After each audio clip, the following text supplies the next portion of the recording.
dobry. Nazywam się Wesna Lorenz i jestem tutaj, żeby dla Państwa poprowadzić webinarium Jak prowadzić porywające projekty. Ja w zawodzie jestem od ponad 20 lat, od ponad 10 zajmuję się prowadzeniem warsztatów, wspieraniem ludzi, wspieraniem organizacji, w rozwijaniu kompetencji miękkich i wielokrotnie prowadziłam projekty, też byłam beneficjentką projektów, a od 2 lat jestem bardzo dumna, ponieważ jestem merytorycznym dyrektorem, inicjatorką projektu Meet Me Halfway dla par mieszanych kulturowo i do tego projektu będę się często bardzo odwoływać również podczas naszego webinarium, dając konkretne wskazówki i dając konkretne przykłady, to o czym Wam opowiadam w teorii, jak działa w praktyce. Naszym tematem jest, jak działać w projekcie, aby inspirować innych i w dużej mierze jest to temat o podłożu psychologicznym. Ponieważ, żeby skutecznie upowszechniać projekty, należy wziąć kilka aspektów pod uwagę. Rozpowszechnianie projektów nigdy nie jest dziełem przypadku. Jest to składowa i odwagi, i zaufania do siebie, i podejmowania ryzyka, umiejętności podejmowania różnych decyzji, czasami trudnych decyzji oraz zaangażowania swojego i zaangażowania zespołu, który przy tym projekcie pracuje. Również składowe, które są istotne, żeby wziąć pod uwagę, to jest dążenie do sukcesu, to jest pasja, którą ludzie podzielają, to jest wspólna praca, to jest wspólny wysiłek, to jest realizacja marzeń, bo projekty często się biorą od marzeń i tak również było przy przykładzie projektu Meet Me Halfway. I to jest też odwaga. Dopiero jak wszystkie te elementy pomieszamy ze sobą, to łączą się one w obraz spełnionego projektu. W tym webinarium opowiem Wam o kilku rzeczach i jest to po pierwsze koncept Simona Sineka dlaczego, czyli dlaczego warto najpierw, zanim się zacznie i podejdzie do projektu, pomyśleć, po co go robimy, a potem przejść do realizacji pomysłu. Następnie opowiem Wam, jakie są kluczowe elementy w kontekście motywowania siebie, w kontekście motywowania zespołu i opowiem trochę o psychologii motywacji, o motywacji wewnętrznej, o motywacji zewnętrznej. Następnie opowiem Wam o współpracy w zespole, czyli jakimi prawami rządzi się grupa i jakie czynniki są sukcesu, aby się dobrze pracowało i aby się dobrze współpracowało.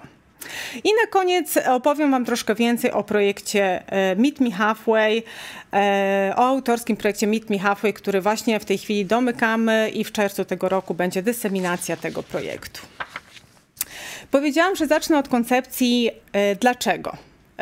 Dlaczego, czyli co to jest złoty krąg Simona Sineka? Być może dla niektórych z Państwa znane nazwisko. Jest to amerykański mówca motywacyjny, autor wielu książek, które ukazały się również w języku polskim. Zachęcam do zaglądnięcia w lekturę, którą proponuje Simon Sinek, ponieważ ona jest bardzo inspirująca przede wszystkim dla liderów i można dużo sobie zaczerpnąć inspiracji, jeżeli chodzi o prowadzenie projektów i o współpracę w zespołach. I tutaj chciałabym Wam najpierw powiedzieć, co to jest ten złoty krąg, o którym Simon Sinek mówi. Ponieważ on jest osobą, która pracowała wiele lat w różnych agencjach reklamowych, to ma takie podejście bardzo marketingowe, które jest istotne, szalenie istotne, jeżeli chodzi o rozpowszechnianie wyników projektu. Mianowicie mówi on, że firmy często odpowiadają na 3 pytania, kiedy wprowadzają nowy produkt, kiedy prowadzą projekt. Są to pytania dlaczego, jak coś robimy i co robimy albo co oferujemy. I teraz w czym rzecz? Rzecz w tym, że każdy człowiek i każda organizacja mogą wyjaśnić, co robią. Niektórzy z nas potrafią pokazać, czym różnią się od innych. Jednak tylko nieliczni są w stanie jasno wyartykułować, dlaczego robią to, co robią.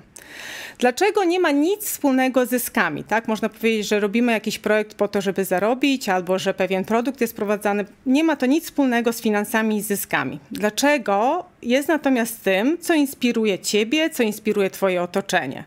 Jest to sama kwintesencja inspiracji, czyli tak naprawdę pytanie, dlaczego nam odpowiada po co coś robimy. Jest to busola, która wskazuje kierunek, kiedy czasami bywa trudno w projekcie, kiedy czasami się pogubimy, gdzie jest ten nasz nadrzędny cel. I jak to w anegdocie o pracownikach, o robotnikach, którzy układają albo cegły, albo budują Rzym, to tutaj ta odpowiedź jest właśnie prosta, że to jest o tych, którzy budują ten Rzym. I teraz chciałabym, dam wam jeszcze przykład też, przykład autora z książki Zacznij od dlaczego Simona Sineka, żeby wam zilustrować, co mam na myśli, żebyście lepiej zrozumieli ten koncept. Gdy początkiem jest co, i tutaj Simon Sinek odwołuje się do firm, które produkują komputery. Gdy początkiem jest co, to można by było powiedzieć, że takim wywodem logicznym jest: produkujemy znakomite komputery, są pięknie zaprojektowane, proste w użyciu, przyjazne dla użytkownika. Chcesz mieć taki? Natomiast różnica, gdybyśmy ten sam tekst przeorientowali na to, po co to robimy, albo odpowiedzieli, dlaczego to robimy, to ten sam przekaz brzmiałby zgoła inaczej. I teraz przykład. Wierzymy, że wszystko, co robimy, podważa status quo. Staramy się myśleć inaczej niż inni. Sposób, w jaki zmieniamy świat, polega na produkowaniu rzeczy pięknie zaprojektowanych, łatwych w użyciu i przyjaznych dla użytkownika. Tak się składa, że produkujemy znakomite komputery. Chcesz mieć jeden z nich? I teraz możecie się zastanowić, czy czujecie różnicę w tym, jak się odpowiada na pytanie, co robimy, a jak się odpowiada na pytanie, dlaczego albo po co coś robimy. I teraz chciałabym, żebyście zapauzowali to nagranie albo ten webinar i żebyście pomyśleli, czy macie odpowiedź na zasadnicze pytanie, dlaczego. Po co o tym mówię? Ponieważ jest to ćwiczenie na autorefleksję, ponieważ inspirujący liderzy, którzy prowadzą projekty, potrzebują wiedzieć, jak mówić o tym, po co coś robią. Jest to szczególnie ważne, żeby zarażać pasją swoich współpracowników. Jest to szczególnie ważne, jeżeli chodzi o przekaz, który kierujemy też do beneficjentów projektu, żeby oni mogli zrozumieć i żeby mogli zarazić się do naszej idei tak, żeby im się też chciało w tym przedsięwzięciu brać udział. Przykładowo na podstawie projektu Meet Me Halfway ja sama jestem od wielu lat w związku międzykulturowym i moim wielkim marzeniem było, żeby właśnie uczynić z tego pożytek i pomóc innym ludziom, którzy w podobnych sytuacjach życiowych się znaleźli. I kiedy wchodziłam w ten związek, to było około 20 lat temu, nie było na rynku ani publikacji, ani warsztatów, ani książek za bardzo, które by poruszały ten problem, to zagadnienie. Chętnie bym po taką publikację sięgnęła, ponieważ związek międzykulturowy i w ogóle przebywanie w różnorodnym, międzykulturowym, międzynarodowym środowisku wiąże się z wieloma wyzwaniami. Ono daje wiele satysfakcji, ale też wyzwania mogą być takie, jak na przykład, gdzie wybrać miejsce zamieszkania, w jakim języku się porozumiewać w domu, w jaki sposób, jakie normy społeczne przyjąć, jeżeli chodzi o wychowywanie potem dzieci, w jakiej religii wychowywać dzieci i tak dalej, te przykłady można mnożyć. I stąd właśnie z takiej potrzeby osobistej wziął się pomysł na stworzenie projektu i żeby zaadresować ten temat i zrobić z tego pożytek dla społeczeństwa. Ma sens? No wydaje mi się, że ma. I teraz pytania do waszej refleksji, do twojej refleksji są takie. Jeżeli masz projekt albo jeżeli masz marzenie do projektu, to odpowiadając na pytanie dlaczego, pomyśl i odpowiedz na następujące pytania. Gdzie chcesz być z tym projektem za miesiąc, za 3 miesiące, za pół roku, za rok? Dlaczego robisz to, co robisz i dlaczego jest to dla ciebie ważne? I jak mówimy, dlaczego jest ważne, to mam na myśli tutaj wszystkie wartości, które się kryją za tym, albo potrzeby, które realizujesz poprzez to, że chcesz danym projektem albo danym tematem się zająć. Co to ma dać tobie, co to ma dać zespołowi, co to ma dać beneficjentom projektu, co to ma w ogóle dać społeczeństwu, do jakiej zmiany społecznej ma doprowadzić. I jaki masz plan działania. Jak już odpowiesz na te wszystkie pytania, to ważne jest też, żebyś wiedział, czy potrafisz o tym mówić w taki sposób, żebyś był zrozumiany i żeby też ludzie wokół ciebie mogli się zarazić do tej pasji i chcieć być częścią takiego projektu. Koncepcja, dlaczego Simona Sineka, do której się odwołuje, to jest bardzo prosty wzór i to są takie 3 koła. W centrum uwagi znajduje się dlaczego, następny obszar to jest właśnie jak, a następny obszar to jest co. I jednocześnie jest to sposób myślenia, jest to sposób działania, jest to sposób komunikowania się i dzięki temu przywódcy są w stanie skutecznie zainspirować swoje otoczenie. Żeby wam też podać trochę tła i trochę zainspirować bardziej, też autor książki właśnie Zacznij od dlaczego odwołuje się do koncepcji i do historii wielkich liderów tego świata.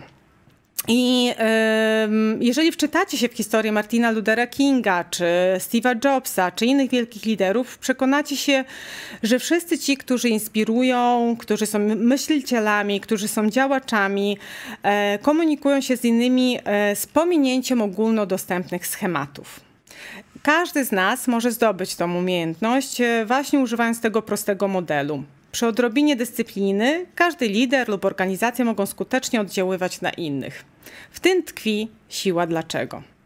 I teraz jak mamy odpowiedź na dlaczego, wiadomo, że potrzebujemy też wiedzieć, jak pewne rzeczy wykonać, wdrożyć, wcielić w życie. I tutaj podam przykład też świetny z historii z przypadku Walta Disneya, który był wielkim wizjonerem. Natomiast jak to zazwyczaj bywa, jeżeli się ma już ten talent do snucia wizji, to trzeba też mieć u boku kogoś, kto jest w stanie wdrożyć te wszystkie szalone czasami pomysły w życie. Akurat Walt Disney miał takie szczęście, że pracował z nim jego brat Roy i on wiedział, jak wcielać w życie wizjonerskie pomysły brata. Teraz zajmiemy się dalej w tym webinarze, zajmiemy się dalej tym, jak wdrażać rzeczy, żeby one niosły sens i żeby być skutecznym w tym, co robimy. Jak mówiłam na początku, następnym tematem, którym bym chciała się z wami podzielić, to jest krótka historia motywacji, jak badaliśmy motywację w kontekście psychologicznym, co nam to dało ta wiedza o motywacji wewnętrznej, o motywacji zewnętrznej i dlaczego to jest istotne, jeżeli chodzi o prowadzenie projektów. W połowie minionego wieku niejaki Herzberg zbadał dotychczasowe podejście do motywacji i podzielił się tym, że są 2 kategorie, które się różnią z założenia co do natury ludzkiej. Jedno z tych założeń jest takie, że ludzie z natury są źli, leniwi i aby skłonić ich do działania, trzeba nad nimi czuwać, pilnować ich, stosować na nich motywatory, takie jak kary i nagrody. Tak zwane motywatory zewnętrzne. Natomiast druga koncepcja zakłada, że ludzie z natury są skłonni do działania, trzeba im tylko do tego stworzyć odpowiednie warunki i w nich oni samodzielnie będą działać kierowani wewnętrznymi motywatorami. Dla współczesnej psychologii już jest jasne, że ta druga koncepcja jest prawdziwa i że naturalną potrzebą ludzką jest potrzeba działania, bo inaczej nie przetrwalibyśmy jako gatunek. Kolejnym dowodem, który mówi o tym, że naszą potrzebą jest potrzeba działania, są też badania, które są prowadzone chociażby na bezrobotnych i bardzo często ludzie, którzy tracą pracę, popadają bardzo szybko w depresję. Jeśli nie znajdą tej pracy, to błędne koło ono się napędza i tutaj dochodzi do pewnego zapętlenia, tak? Że jakby człowiek zaczyna mieć poczucie, że jest nieprzydatny, niepełnowartościowy, a potem to już jest równa pochyła i no i w tym przypadku satysfakcję mogą zapewnić tylko jakieś czynniki zewnętrzne albo jakieś bodźce zewnętrzne, które nas jakby przerwą to błędne koło. I teraz w dyskusjach o motywacji wyróżnia się motywatory zewnętrzne i wewnętrzne, jak powiedziałam. Różnią się one źródłem, z którego pochodzi nasza energia do działania. Jest to bardzo ważne, żeby wiedzieć zarówno, jakie są nasze osobiste, personalne motywatory wewnętrzne i zewnętrzne, ale też, jeżeli chodzi o nasz zespół, co na kogo wpływa i co jest dla kogo ważne, tak? Żeby się w pewien sposób kalibrować na początku współpracy i żeby o takich rzeczach wiedzieć, ponieważ jak to bywa w naszym zawodzie, projekty zazwyczaj są długofalowe i nawet jeżeli mamy taki zapał na początku, jak jesteśmy na tym etapie snucia wizji, to ten zapał potrafi, kiedy kiedy napotykamy na wyzwania, kiedy napotykamy na trudy realizacji projektu, kiedy robi się z tego pewna rutyna, to ten zapał i motywacja potrafi nam maleć i dlatego to jest istotne, żebyśmy mieli ten temat rozeznany, żeby wiedzieć właśnie, jak potem siebie wspierać nawzajem w projekcie. Jeżeli chodzi o motywatory wewnętrzne, to one są bardziej zindywidualizowane i mam tutaj na myśli, że wszyscy jako ludzie się różnimy, dla każdego z nas co innego jest ważne i te motywatory wewnętrzne, one też potrafią się zmieniać na przestrzeni lat.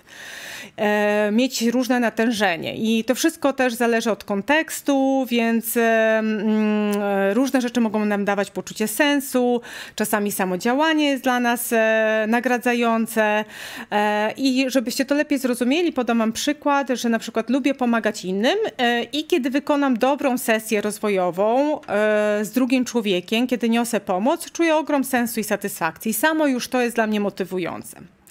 Jeżeli chodzi o motywatory zewnętrzne, to one są bardziej uniwersalne. I jak mówię bardziej uniwersalne, to mam na myśli tutaj potrzeby różnych ludzi, które są uniwersalne niezależnie od wieku, od płci, od miejsca pochodzenia.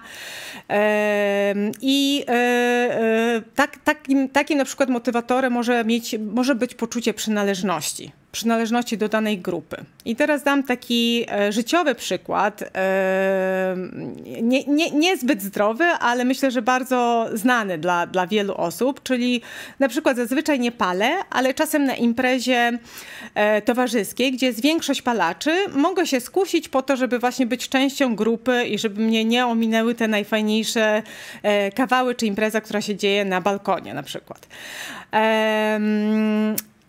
Innym takim motywatorem zewnętrznym mogą być bardziej instrumentalne narzędzia i mówiłam już o karach i nagrodach na początku tego webinarium i to są właśnie takie instrumentalne zewnętrzne motywatory, czyli które się czasami stosuje w firmach czy przy prowadzeniu projektów.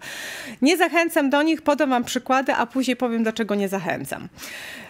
I może to brzmieć tak, jak zrobisz plan, otrzymasz bonus. I dla pracownika motywowanego zewnętrznie nie liczy się czynność, tylko ważne są jej konsekwencje. Więc jakby będzie robił dopóki mu się coś opłaca. A wiadomo, że jakby gdzieś ten limit następuje. Dlatego bardzo, jeżeli chodzi o motywowanie ludzi, jest ważne, żeby się odwoływać do rzeczy, które są dla nich ważne na poziomie wartości, które są dla nich ważne jako taka motywacja wewnętrzna. Ponieważ pieniądze, status, nadzór, terminy, one potrafią motywować i potrafią też dawać poczucie satysfakcji, ale na dużo krótszą metę aniżeli motywacja wewnętrzna. I teraz jak mówimy o działaniach, które są porywające i niosą poczucie sensu, zdecydowanie mamy tutaj na myśli motywatory wewnętrzne. Tylko one są w stanie nakarmić nas na dłuższą metę, dawać sens, kiedy poczujemy znużenie czy zmęczenie w działaniu. I to są też takie motywatory, które powodują, że chce się chcieć po prostu tak po ludzku.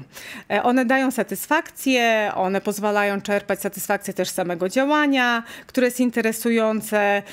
One pozwalają też mieć dostęp do kreatywności, do pomysłowości no i jakby na dłuższą metę dużo większy sens niosą i dużo bardziej się opłacają najzwyczajniej w świecie.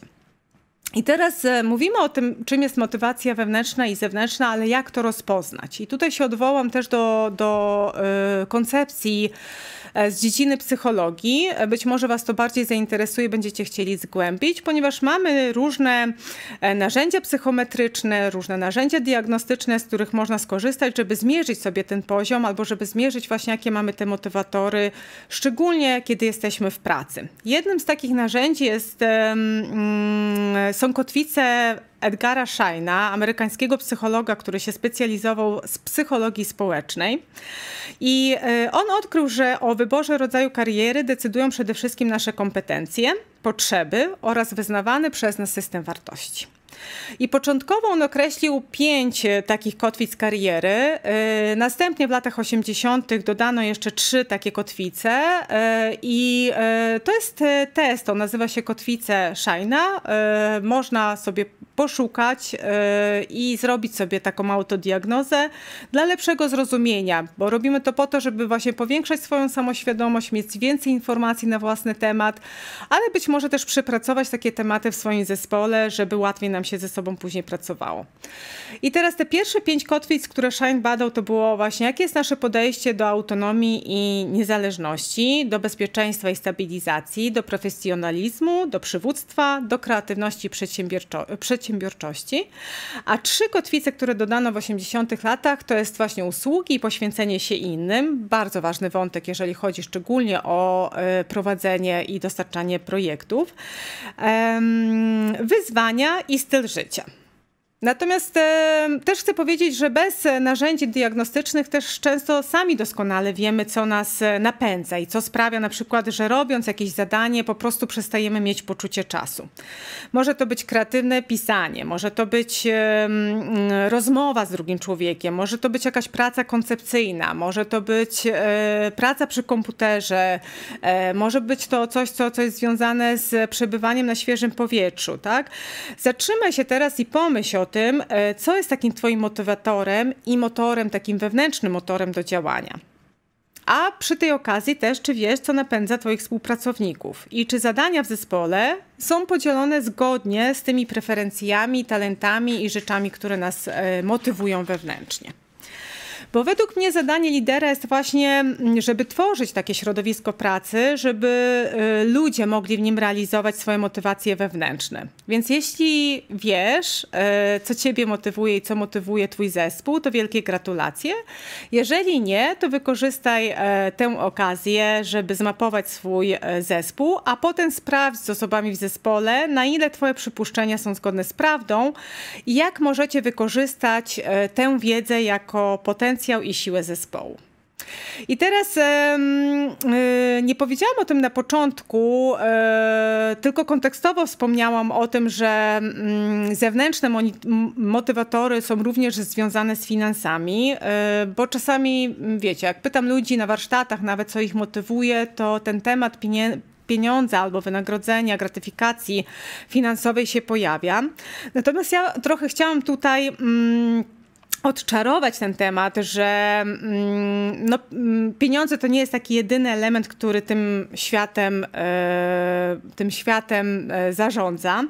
I tutaj chciałam się odwołać też do koncepcji niejakiego Daniela Pinka, który jest pisarzem też. On często publikował w Nowym Jorku, wydał kilka książek, ale jego hitem takim, gdzie się rozsławił, była książka Drive o motywacji wewnętrznej. I teraz właśnie według jego koncepcji on mówi o tym, że pieniądze są ważne, ale tylko są ważne do tego momentu, dopóki nam zapewniają podstawowy byt. Czyli dopóki dbają o nasze takie bezpieczeństwo podstawowego bytu.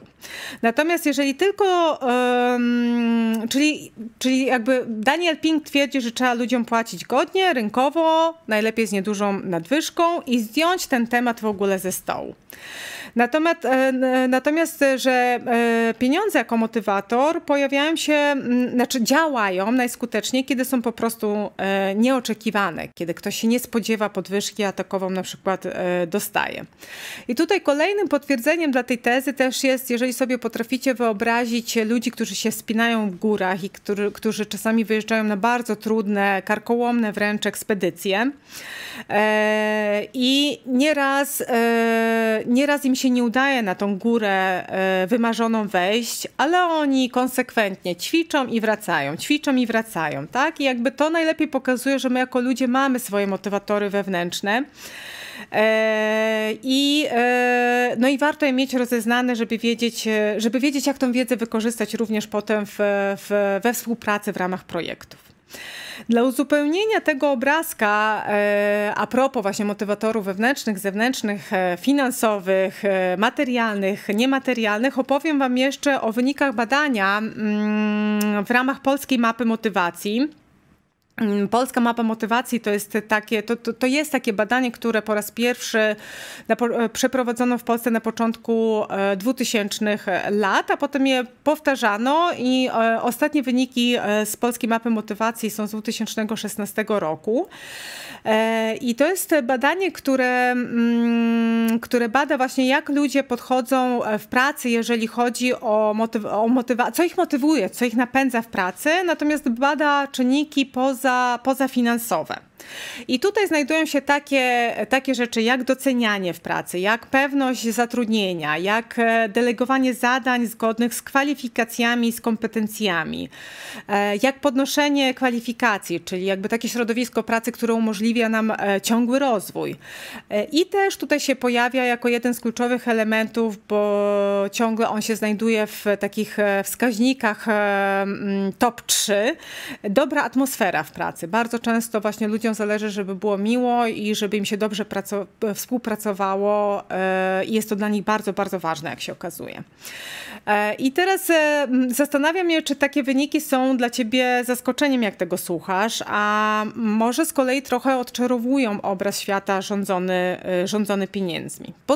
Podsumowując, motywatory zewnętrzne, jak i gratyfikacje finansowe są ważne, by zapewnić byt, ale jak ten czynnik mamy zaopiekowany, ludzi motywują zupełnie inne sprawy i warto o tym pamiętać, kierując projektem.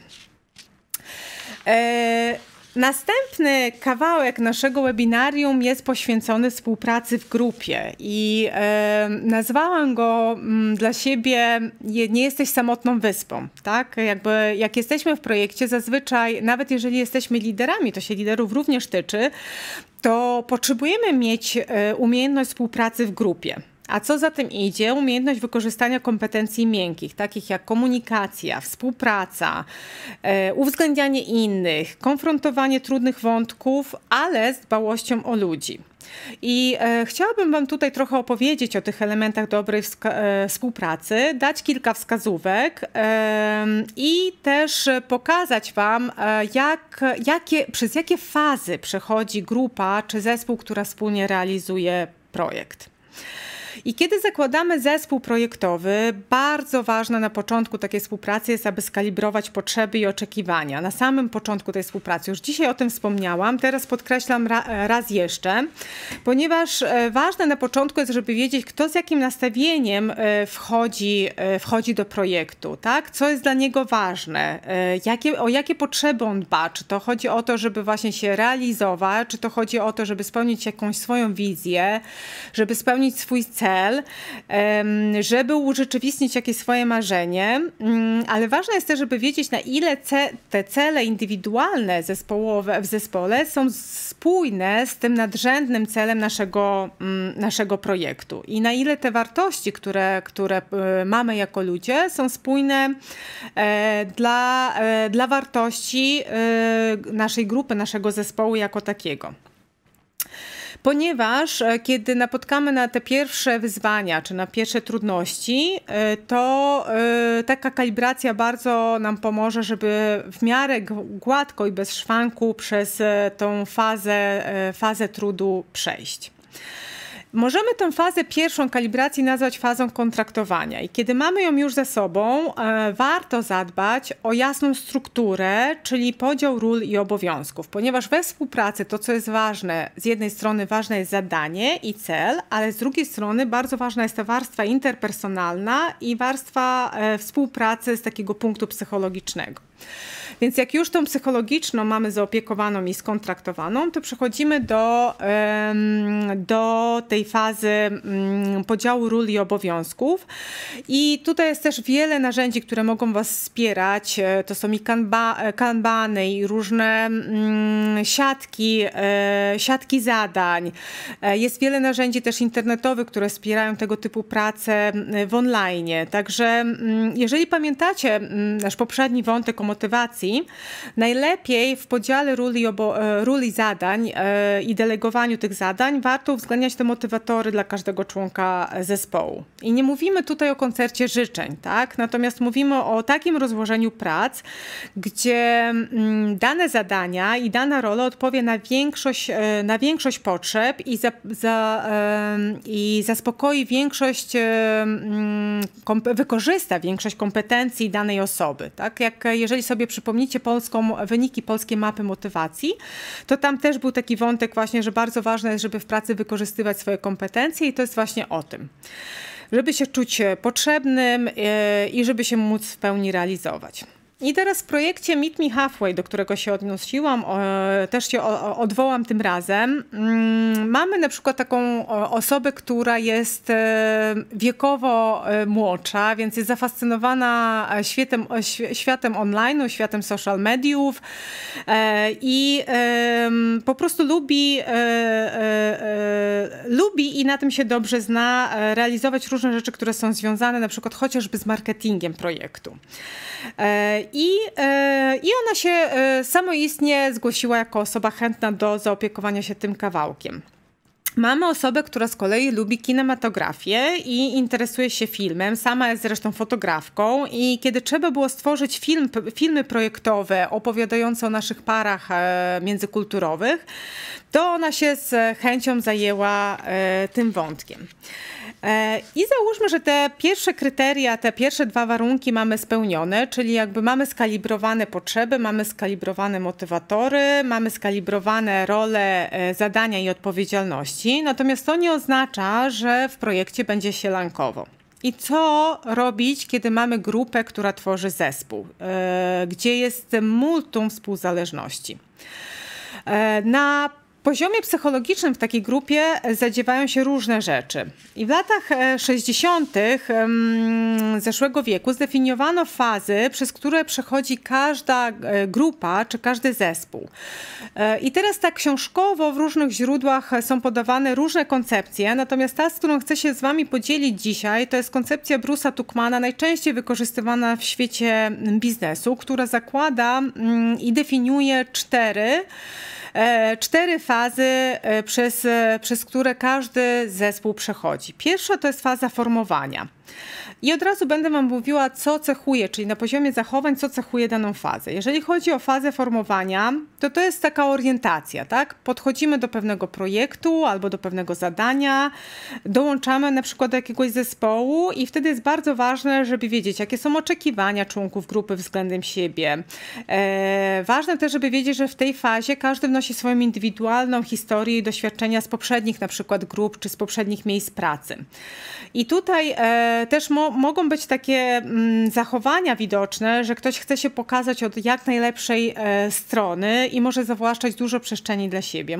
Może się też na poziomie zachowań objawiać coś takiego, że ktoś jest bardziej wycofany, bo na początku na przykład lubi sobie poobserwować, zorientować się, jaki jest rozkład sił i układów w danej grupie i dopiero wtedy stanie się bardziej proaktywny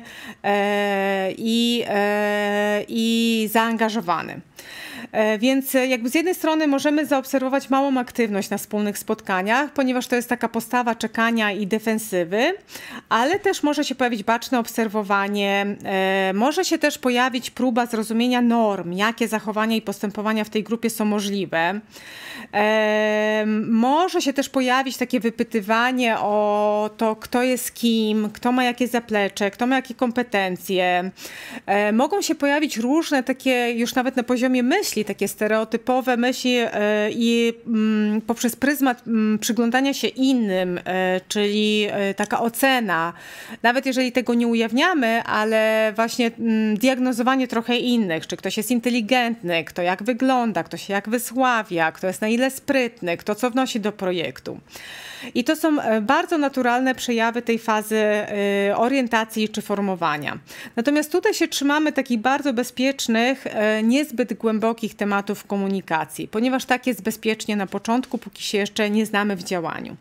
Następna faza, o której Bruce i Tuckman mówią, to jest sztormowanie, burzowanie. Nazywa się też tą fazę czasami konfrontacją albo fazą konfliktu. Czyli tak jak powiedziałam, nie zawsze jest sielankowo, w pewnym momencie napotykamy na pewne trudy. Jest to konflikty są zupełnie naturalnym objawem każdej sytuacji, gdzie jest życie, gdzie dzieje się praca.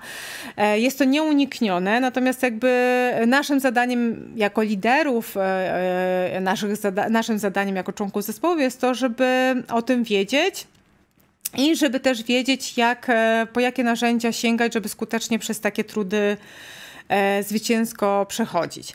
I tutaj jeżeli chodzi o tą fazę, to co możemy zaobserwować, to jest pewien opór i niechęć. Czasami jest takie nastawienie na rywalizację. Czasami są odczuwalne trudne emocje, takie jak frustracja czy stres. Czasami ludzie szukają swojego miejsca w grupie. Jeżeli zespół jest większy, to mogą tworzyć się podgrupy, które się skupiają wokół pewnych tez, założeń, albo tego właśnie, do kogo mi jest bliżej i kto myśli tak jak ja.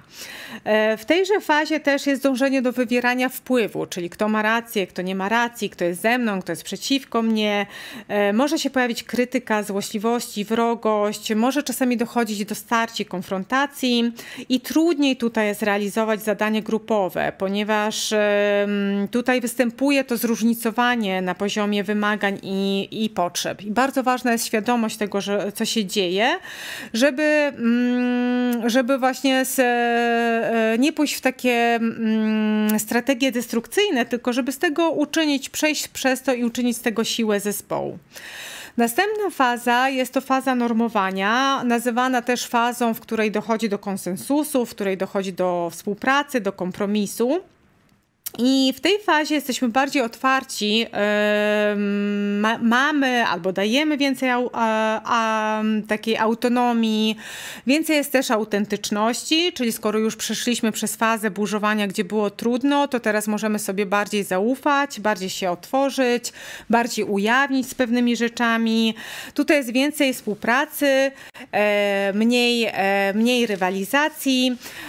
Pojawia się też poczucie bycia akceptowanym albo poczucie przynależności, czyli taki team spirit, duch tego zespołu się pojawia, umacnia i jest bardziej otwarta wymiana informacji, pomysłów, poglądów, również więcej samodzielności wśród członków grupy i też jest atmosfera, która bardziej sprzyja uczeniu się.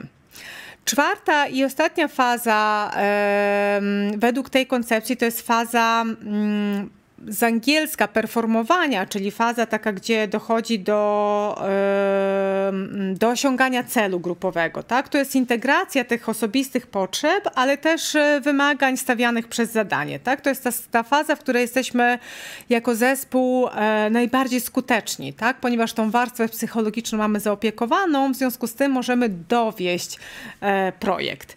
I tutaj ta faza się objawia właśnie wysoką skutecznością zespołu w wykonywaniu zadania. Jest totalna klarowność, jeżeli chodzi o podział ról, zadań i odpowiedzialności. Są podejmowane szybkie, skuteczne decyzje, jest duża niezależność członków zespołu. Pojawia się też uznanie i docenianie pracy innych, również celebrowanie sukcesów. I też bardzo takim ważnym objawem tej fazy jest włączanie członków zespołu w procesy decyzyjne oraz w rozwiązywanie problemów. Czyli jak już kolejne trudności się pojawią, to jesteśmy w stanie jako zespół je rozwiązać wspólnymi siłami. Co jest ważne, żebym powiedziała, że ten model, o którym mówię, czyli te 4 fazy, formowanie, sztormowanie, normowanie i performowanie, to nie jest model linearny. Tak? To nie znaczy, że jak raz przejdziemy od pierwszej do ostatniej fazy, to już dalej będzie wszystko w porządku. Niestety tak się nie dzieje, ponieważ ta dynamika grupy potrafi być różna i zmieniać się w czasie. To jest model, który jest, można powiedzieć, taki bardziej na bazie spirali zbudowany, czyli tak naprawdę możemy przeskakiwać z jednej fazy w drugą. Natomiast to, co nam daje taka wiedza, że te fazy istnieją, to jest taka czujność, w którą możemy się wyposażyć, będąc członkiem zespołu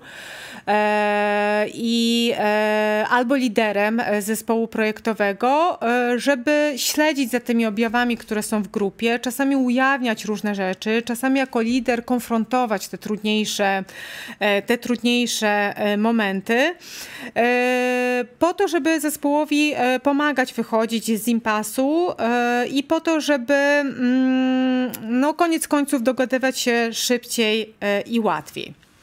I teraz jeżeli chodzi o współpracę, to też jest kilka kompetencji lidera, ściśle powiązanych również z tym konceptem faz rozwoju zespołów, które są nieocenione. Mówiłam na początku, że będę tutaj dużo mówiła o kompetencjach miękkich i do takich zaliczają się właśnie te umiejętności, o których chcę wam powiedzieć. Na pierwszym miejscu zdecydowanie wstawiam umiejętność słuchania ludzi i słyszenia znaczenia za tym, co oni mówią. Załóżmy, że jesteśmy w tej fazie sztormowania i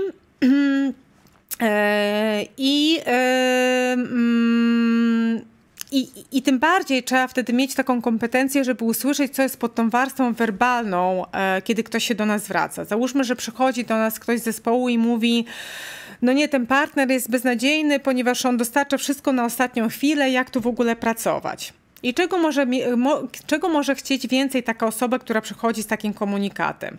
No więc jej może chodzić o docenienie jej wkładu, czyli to, że ona robi wszystko na czas i że stąd ta irytacja, że inni do tych norm się nie dostosowywują.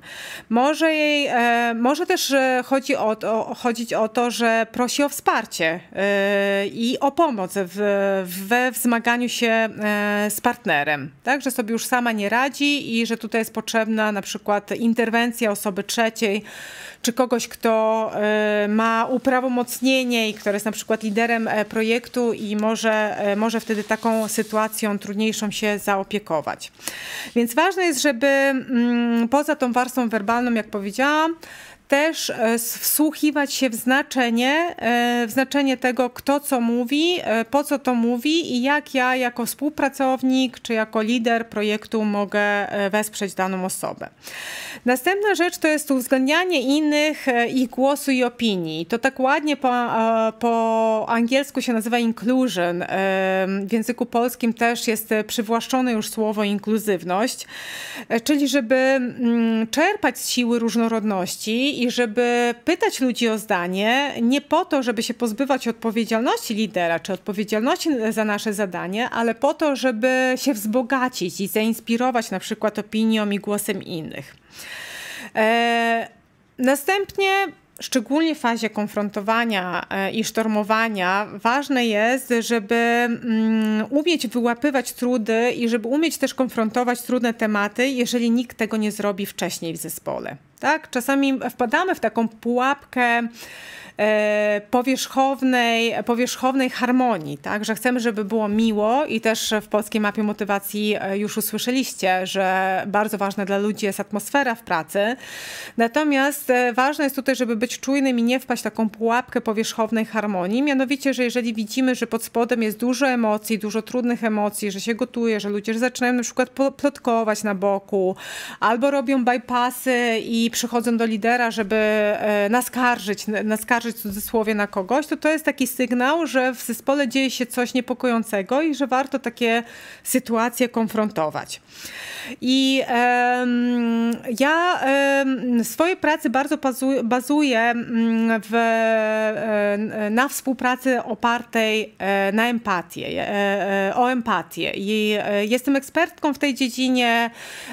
Też będę was zachęcała do sięgnięcia po publikacji Alfabet Empatii, praktyczny przewodnik po emocjach, po to, żeby zgłębiać wiedzę na ten temat, jak ludziom w łatwiejszych i trudniejszych sytuacjach pomagać i jak ich wspierać. Bo jak mówię empatia, to tutaj mam na myśli rozpoznawanie uczuć i rozpoznawanie potrzeb, zarówno swoich, jak i innych, po to, żebyśmy byli efektywniejsi, żebyśmy w swoim działaniu doprowadzali do osiągania celów, ale z uwzględnianiem ludzi i z uwzględnianiem ich potrzeb. I to jest taki sposób pracy, mówimy nawet o tym tutaj, ja często w swojej pracy się posługuję takim pojęciem przywództwa empatycznego, bo to jest taki sposób pracy i współpracy z ludźmi, który doprowadza do sytuacji wygrana czy wygrany, czyli w takich sytuacjach, gdzie metaforycznie mogę powiedzieć, że 1 dodać 1 równa się 3. Chciałam wam jeszcze tutaj powiedzieć, że To jest tylko kilka, ale kilka takich podstawowych, kluczowych kompetencji miękkich, jeżeli idzie o kompetencje liderskie, o kompetencje współpracy, po to, żeby właśnie nie być tą samotną wyspą, a móc z ludźmi tak pracować, żeby móc na siebie liczyć nawzajem i żeby też dawać sobie wsparcie właśnie w sytuacjach trudniejszych, bo to jest bardzo ważne przy projektach, które mają być dostarczone w jakości, które są długofalowe, w związku z czym jakby może dojść, po pierwsze możemy przechodzić z zespołem przez te wszystkie fazy, o których mówiłam, po drugie jakby poza zarządzeniem tymi nastrojami, które mamy w zespole, mamy jeszcze współpracowników zewnętrznych i tak jak na przykład w projekcie Meet Me Halfway, do którego się odwołuję, mamy projektów z Hiszpanii i z Włoch.